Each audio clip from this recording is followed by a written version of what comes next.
अंश फर्टिलिटी आणि test tube baby centre Nanded या इस्पितळाच्या शुभारंभासाठी ज्यांच्या शुभ हस्ते ह्या इस्पितळाचं उद्घाटन झालं, त्यांचं दिव्य सानिध्य तुम्हा आम्हाला लाभलं, असे ते केदार हिमवत केदार पीठाचे जगद्गुरू श्री श्री 1008 जगद्गुरू भीमाशंकरलिंग शिवाचार्य महास्वामीजी यांच्या पावनचरणी प्रथमतः मी अनंत वंदन समर्पित करतो। त्याचबरोबर गुरुवर्य मांजरसुंबेकर महाराज, वसमतकर महाराज, फुलसुरकर महाराज यांनाही वंदन करतो। या सोहळ्याला आवर्जून उपस्थित असलेले आपल्या जिल्ह्याचे नवनिर्वाचित लोकप्रिय खासदार माननीय चव्हाण साहेब, या प्रभागाचे आमदार साहेब, व्यासपीठावर उपस्थित असलेले सर्व राजकीय, त्याचबरोबर नांदेड आणि परिसरातील सर्व आधुनिक धन्वंतरी स्वरूप वैद्य डॉक्टर मंडळी आणि आमंत्रित सर्व पाहुणे मंडळी, आपल्या नांदेड जिल्ह्याच्या वैद्यकीय इतिहासामध्ये आजचा दिवस हा सुवर्ण अक्षराने नोंदवला जाईल असा हा आजचा क्षण आहे।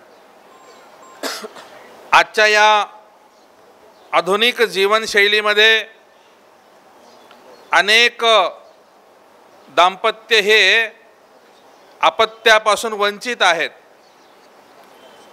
आणि त्यासाठी विविध चिकित्सा पद्धतीचा आधार घेतल्यावरही जेव्हा यश मिळत नाही, तेव्हा शेवटचा पर्याय म्हणून हे आधुनिक तंत्रज्ञान जे आलेलं आहे त्याचा आधार त्यांना घ्यावा लागतो। त्यासाठी मग कुणाला नाशिकला जावं लागायचं, कुणाला संभाजीनगर, पुणे, कोल्हापूर।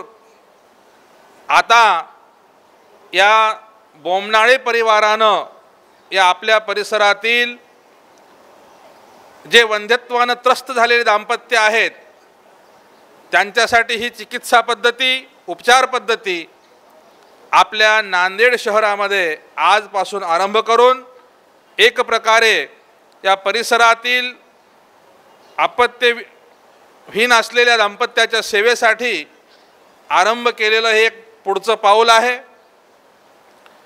खरं तर आधुनिक विज्ञानाचा आधार घेऊन सगळं इथे यंत्रसामुग्री आणलेली आहे त्यांनी, परंतु याच्या उद्घाटनाला सुद्धा एक आध्यात्मिक बैठका असावी म्हणून त्यांनी महास्वामीजी सहित आम्हा सर्व गुरु महाराजांना बोलावलं, निमंत्रित केलं। हे याच्यावरून त्यांचे संस्कार दिसतात। नाहीतर खरं तर या इस्पितळाचं उद्घाटन करण्यासाठी इतरही अनेक मान्यवर असताना सुद्धा त्यांनी धर्मगुरूंनाही बोलावलं की धर्माचं अधिष्ठान, कारण आपली भारतीय संस्कृती आहे, इथं ही धर्मप्रधान संस्कृती आहे, म्हणून जरी ही विज्ञानाचं काम असलं, आपली भारतीय संस्कृती विज्ञान आणि अध्यात्म हे समांतर मानणारी आहे, म्हणून त्याचं प्रतीक आज आपल्याला इथं पाहायला मिळालं। म्हणून जगद्गुरू महास्वामीजींच्या शुभहस्ते आणि उपस्थित मान्यवरांच्या हस्ते या इस्पितळाचं उद्घाटन झालेलं आहे। आणि आत्ताच ज्येष्ठ धन्वंतरी डॉक्टर शिंदे साहेबांनी सांगितल्याप्रमाणे अंश या शब्दाचा अध्यात्मामध्ये खूप मोठा अर्थ आहे। वास्तविक पाहता हे आध्यात्मिक व्यासपीठ नसल्यामुळे त्यावर मी अधिक बोलणार नाही, परंतु या प्रतिष्ठानाचं त्यांनी नावसुद्धा जे निवडलंय खूप सुंदर असं नाव निवडलंय आणि त्यांनीही आपल्या मनोगतातून यांना आशीर्वाद दिलेलाच आहे। आणि आपल्या परिसरातील सर्वसामान्य व्यक्तींची सेवा या माध्यमातून व्हावी, कारण आज मगाशी म्हटल्याप्रमाणे जसे आधुनिक जीवनशैली म्हणा, आहार विहार म्हणा, याच्यामुळे जसे अनेक व्याधी जळले त्याप्रमाणे वंध्यत्व हे सुद्धा आज समाजामध्ये भरपूर वाढलेलं आहे। कदाचित त्याचं कारण आधुनिक जीवनशैली असावी किंवा ते उत्क्रांतीचा नियम असावा। कधी काही उत्क्रांतीसुद्धा आपण परमेश्वर निसर्ग ज्याला म्हणतो तो सुद्धा काही गोष्टी आपोआप त्याच्यात बदल करून थांबवत असतो। त्यावर आता तो काय माझा अधिकार नाही बोलण्याचा, परंतु अशी शक्यता आहे की हे वरच्यावर वंध्यत्वाचं प्रमाण जे वाढत चाललं आहे, कुठंतरी निसर्गाला सुद्धा लोकसंख्या कमी करायची आहे। परंतु आज या आधुनिक जीवनशैलीमध्ये अनेक मार्गाने संपत्ती भरपूर कमावली, परंतु संतती नसेल तर आजही ग्रस्ताश्रमामध्ये त्यांना समाधान लाभत नाही। म्हणून आम्ही संपत्तीपेक्षाही संततीला प्राधान्य देत असतो। आणि म्हणून आजही कुणी जर आपल्या खेड्यागावामध्ये आले, तुम्ही संपत्ती काय आहे, किती बँक बॅलन्स आहे कोणी विचारत नाही, काय लेकरं आहेत म्हणतात आमच्याकडं। म्हणून संपत्तीपेक्षाही संतती प्राधान्य आहे। आणि ते जे दाम्पत्याच्यापासून वंचित आहेत त्यांना त्या संततीचा लाभ व्हावा किंवा या आधुनिक विज्ञानाचा या शास्त्राचा लाभ होऊन त्याच्या माध्यमातून अपत्यप्राप्ती व्हावी या उद्देशानं आजचा आरंभ केलेलं हे प्रतिष्ठान।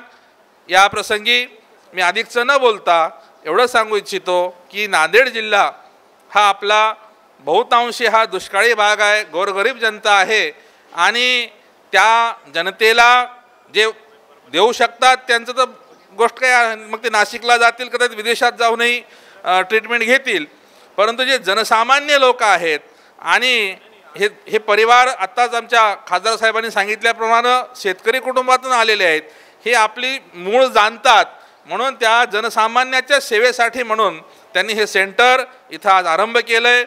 त्यांच्या हातून या अशीच या ज्यांना अपत्यप्राप्ती झालेली नाही अशा दाम्पत्याची सेवा घडून उत्तरोत्तर प्रगती होवो अशी शुभेच्छा देऊन माझे 2 शब्द मी या ठिकाणी संपवतो। ओम शांती शांती शांती।